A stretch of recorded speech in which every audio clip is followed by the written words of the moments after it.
ایک جنگل میں بہت دور تک لہلہاتے کھیت تھے. وہاں پر ایک ہرن گھاس چر رہی تھی.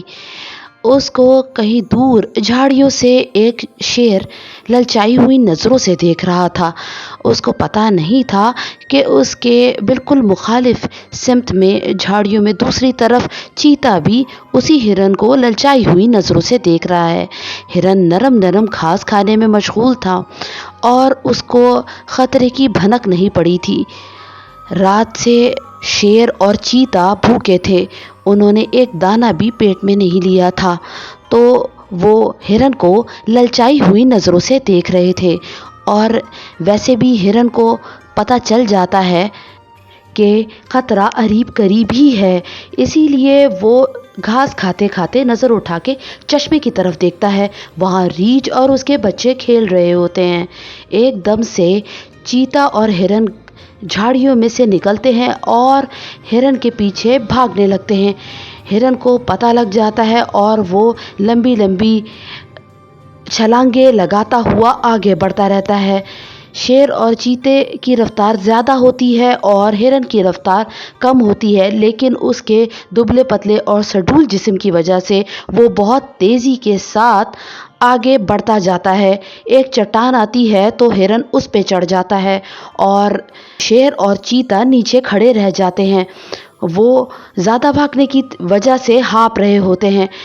شیر چیتے سے کہتا ہے کہ یہ میرا شکار ہے، میں اس کو کھاؤں گا. چیتا کہتا ہے کہ پہلی نظر میری پڑی تھی، میں اس کو کھاؤں گا، میں رات سے بھوکا ہوں. تو پھر شیر کہتا ہے میں تم سے زیادہ طاقتور ہوں، میں اس کو کھاؤں گا، اس پہ حق پہلے میرا ہے. ہرن ان کی باتیں سن کے اطمینان میں آ جاتا ہے اور کہتا ہے کہ بادشاہوں، میری خوش نصیبی ہوگی کہ اگر میں آپ جیسے شاہی لوگوں کی غذا بنوں، لیکن آپ لوگ پہلے طے کر لیں کہ آپ لوگوں میں سے کون سب سے پہلے مجھے کھائے گا اور میں کس کی سب سے پہلے غذا بنوں گا. تو اگر آپ سے طے نہیں ہو رہا تو وہ رہا گدھا آ رہا ہے، ان گدھے صاحب سے پوچھ لیجئے. تو شیر اور چیتا کہتے ہیں کہ چلو، مرتا کیا نہ کرتا، اسی لیے کہتے ہیں کہ برے وقت میں گدھے کو بھی باپ بنانا پڑتا ہے، چلو گدھے میاں سے پوچھ لیتے ہیں.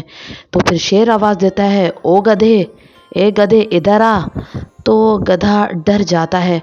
وہ سمجھتا ہے کہ شیر اور چیتا دونوں مل کر اس کو کھا لیں گے، لیکن جب اس کو اطمینان ہوتا ہے تو وہ ڈرتے ڈرتے جھجکتے آتا ہے اور پھر پوچھتا ہے کیا بھائی صاحب کیا حال چال ہیں. تو شیر اور چیتا بتا دیتے ہیں.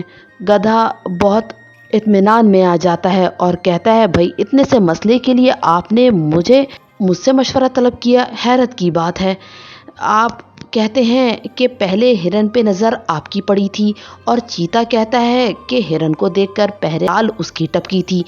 وہاں پر گواہ تو کوئی موجود نہیں تھا اور ہرن تو گھاس کھانے میں مشغول تھا. تو اب یہی طے ہوا کہ آپ دونوں اپنے اپنے ٹھکانوں پہ چلے جائیں اور جب میں ڈھے چوچو کی آواز نکالوں تو آپ لوگ دوڑ کر اس چٹان کے پاس آ جائیں.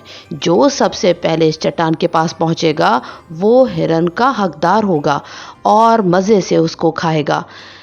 شیر اور چیتا پوری رات کے بھوکے ہوتے ہیں، لیکن ان کو اپنی رفتار پر بہت ناز ہوتا ہے، اسی لیے وہ اپنی اپنی جگہوں پر آ جاتے ہیں. کافی دیر انتظار کے بعد جب ان کو آواز نہیں آتی تو وہ دونوں خدشے میں مبتلا ہو جاتے ہیں. وہ دونوں ایک دوسرے کو دیکھتے ہیں اور تشویش کا شکار ہو جاتے ہیں اور بھاگتے ہوئے چٹان پر جاتے ہیں. وہاں پر جا کے دیکھتے ہیں تو ہر سو سناٹا ہوتا ہے، نہ گدھا ہوتا ہے اور نہ ہی ہرن ہوتا ہے. تو شیر غصے کے عالم میں کہتا ہے اس گدھے کے بچے نے ہمیں بے وقوف بنا دیا ہے. تو چیتا سر جھکاتے ہوئے اور شرمندگی سے کہتا ہے کہ نہیں صاحب شیر، گدھا وہ نہیں، گدھے تو ہم دونوں ہیں.